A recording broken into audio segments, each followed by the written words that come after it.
संत दादू 16वीं सदी के उत्तरार्ध के सबसे खिले हुए फूल हैं।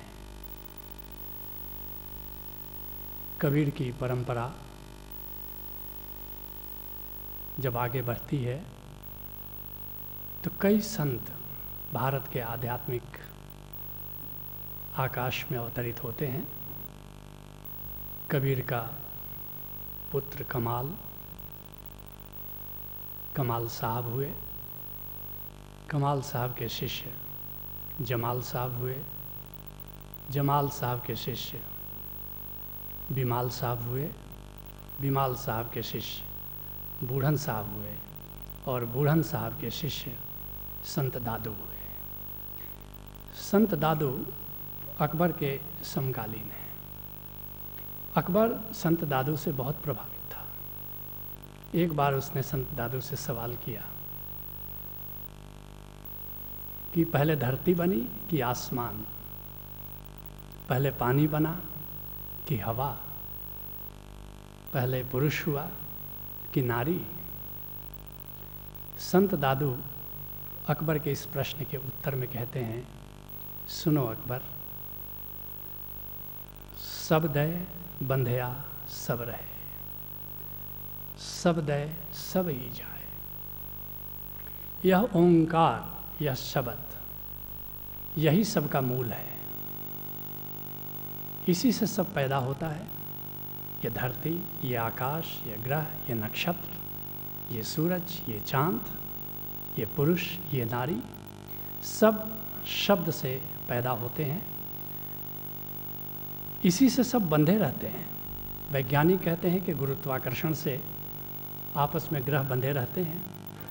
संत दादू जैसे संतों से पूछो तो कहेंगे कि ये तो ओंकार का सीमेंट है जो सबको बांधे रहता है।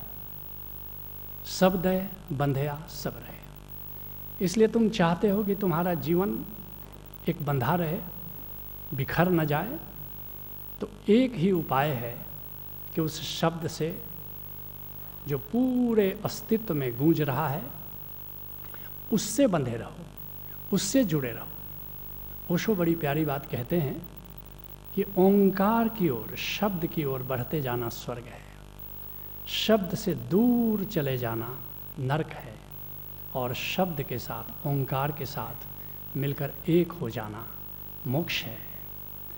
दादू ठीक कहते हैं, शब्दे बंधया सब रहे, शब्दे सब ही जाए।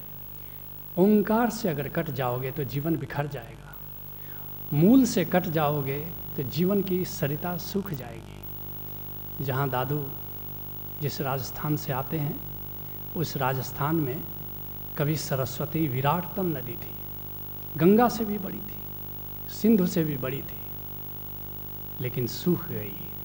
कैसे सूख गई? क्योंकि अपने मूल से कट गई। जो दो बड़ी नदियाँ थीं, चित्रांग और सरहिंद, जो सरस्वती नदी को जल देती थी हिमालय से लाकर, चित्रांग नदी यमुना के मार्ग से गंगा में मिल गई। उसी को सरस्वती कहते हैं। इसलिए प्रयाग में गंगा, यमुना और सरस्वती का संगम कहते हैं कि सरस्वती छुपी हुई है। और सरहिंद नदी सतलज में चली गई और सरस्वती नदी सूख गई। ऐसे ही जिसका जीवन ओंकार से कट जाएगा, ओंकार के हिमालय से, उसके जीवन की नदी सूख जाएगी। शब्दे बंधया सब रहे, शब्दे ही सब जाए। शब्द से टूट जाओ तो जीवन बिखर जाता है, सब विदा हो जाता है, सब कुछ खो जाता है। और शब्द से जुड़े रहो तो जीवन का परम आनंद, जीवन की परम संपदा तुम्हारे पास आ जाती है। शब्दे ही सब उपजे, शब्दे सबे समाए। कहते हैं कि अकबर, सारा खेल शब्द से है। कबीर साहब जिसको कहते हैं, एक नूर ते सब जग उपजा, कौन भले को मन दे। एक ये जो शब्द का आलोक है, ये जो ओंकार का दिव्य आलोक है, इसी से सब पैदा होता है। और शब्दे सबे समाए, और एक दिन ये सारा खेल सिमट जाता है। जैसे कोई जादूगर अपने जादू का खेल समेट लेता है, ऐसे ही एक दिन ये सारा खेल सिमट जाता है, प्रलय हो जाती है। मेरा जीवन सबका साखी, कितनी बार सृष्टि जागी है, कितनी बार प्रलय सोया है, कितनी बार हंसा है जीवन, कितनी बार विवश रोया है। मेरा जीवन सबका साखी। शब्द से सब पैदा होता है और एक दिन शब्द में सब विलीन हो जाता है। शब्द ही सच पाइए, शब्द ही संतोष, शब्द ही सच पाइए। सत्य को हम तलाशते हैं शास्त्रों में, लेकिन शास्त्रों से सत्य मिलता नहीं। लाओ त्सु चीन का संत हुआ, कहता है कि परम सत्य को कहा नहीं जा सकता, और जो कहा जा सकता है वो सत्य तो हो सकता है, परम सत्य नहीं हो सकता। क्या भेद है? परम सत्य शाश्वत होता है, सत्य तात्कालिक होता है, सत्य देशकालिक होता है। महाभारत का बड़ा सुंदर प्रसंग है। युधिष्ठिर से यक्ष पूछता है कि उस परम सत्य को कैसे पाएं। युधिष्ठिर कहते हैं कि यक्ष, वह परम सत्य श्रुतियों में नहीं है, स्मृतियों में नहीं है। श्रुति विभिन्ना स्मृति च भिन्ना, न एको मुनि यस्य वचनम प्रमाणम। मुनि प्रामाणिक है, लेकिन मुनि का वचन प्रामाणिक नहीं है, वचन मात्र प्रामाणिक नहीं है। क्योंकि परम सत्य को धर्मस्य तत्वम निहितम गुहायाम, क्योंकि समाधि में जाकर, भीतर की अंतर गुफा में जाकर कोई संत उस परम सत्य को जानता है, इसलिए उसको कहा नहीं जा सकता। क्योंकि समाधि में जो जाता है वो मिट जाता है, और जो लौट करके आता है समाधि से, वह वही नहीं होता जो समाधि की अंतर गुफा में बैठा होता है। कहने का कोई उपाय नहीं है। विभिन्ना स्मृति ही च भिन्ना, न एको मुनि अस्य वचनम प्रमाणम। तो फिर क्या किया जाए परम सत्य को पाने के लिए? धर्मस्य तत्वम निहितम गुहायाम महाजनो ये न गतः सपंथा। धर्म का तत्व तो भीतर की अंतर गुफा में है, जहाँ समाधि में हम जाते हैं। और इसलिए श्रेष्ठ जो हमारे संत जन हैं, गुरु नानक देव जी हैं, कबीर साहब हैं, बुद्ध हैं, महावीर हैं, इन्होंने जिस रास्ते को अपनाया, उस रास्ते को अगर हम भी अपनाएं तो हम भी उस परम सत्य को पा सकते हैं। और वह मार्ग है सहज योग, वह मार्ग है उस शब्द को जानो। शब्द ही सच पाइए, शब्द ही संतोष। संतोष की बात बहुत है, लेकिन संतोष आएगा कैसे? और संतोष का धन मिल जाए तो समझना परम धन मिला। गोधन, गजधन, बाजधन और रतन धन खान, जब आए संतोष धन, सब धन धूर समान। लेकिन दादू कहते हैं कि यह संतोष तभी आएगा जब तुम ओंकार का परम धन पालो, शब्द का परम धन पालो। ओशो बड़ी प्यारी बात कहते हैं कि धर्म दिव्य असंतोष है।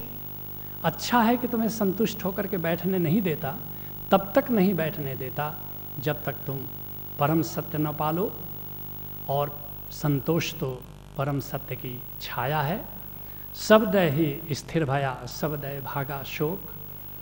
और शब्द से जुड़ जाओ, ओंकार से जुड़ जाओ, तभी सही माने में स्थित प्रज्ञता आती है, जिसकी ओर कृष्ण इशारा कर रहे हैं।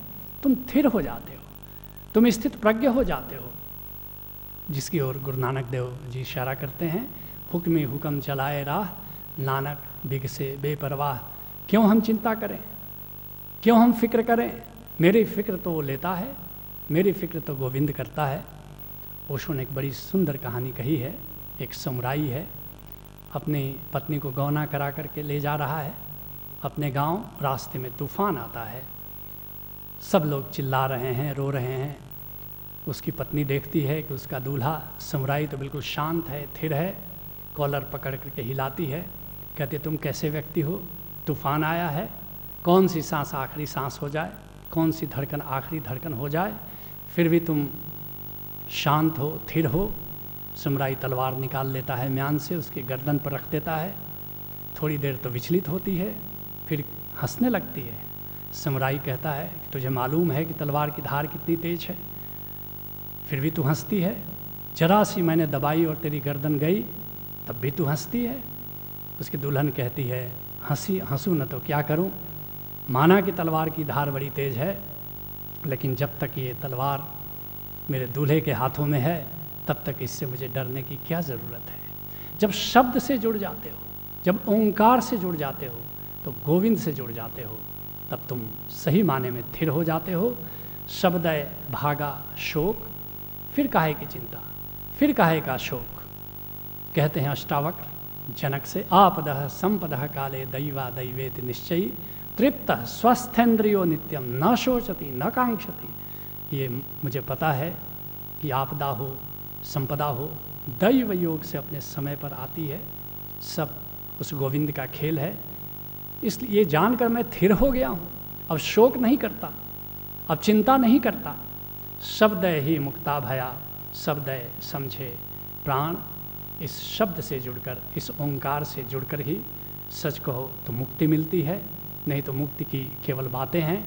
रज्जब साहब जो दादू साहब के शिष्य हैं, कहते हैं नाम बिना नाही निस्तारा, कबहू न पहुँचे पार। बिना नाम के मुक्ति संभव नहीं है।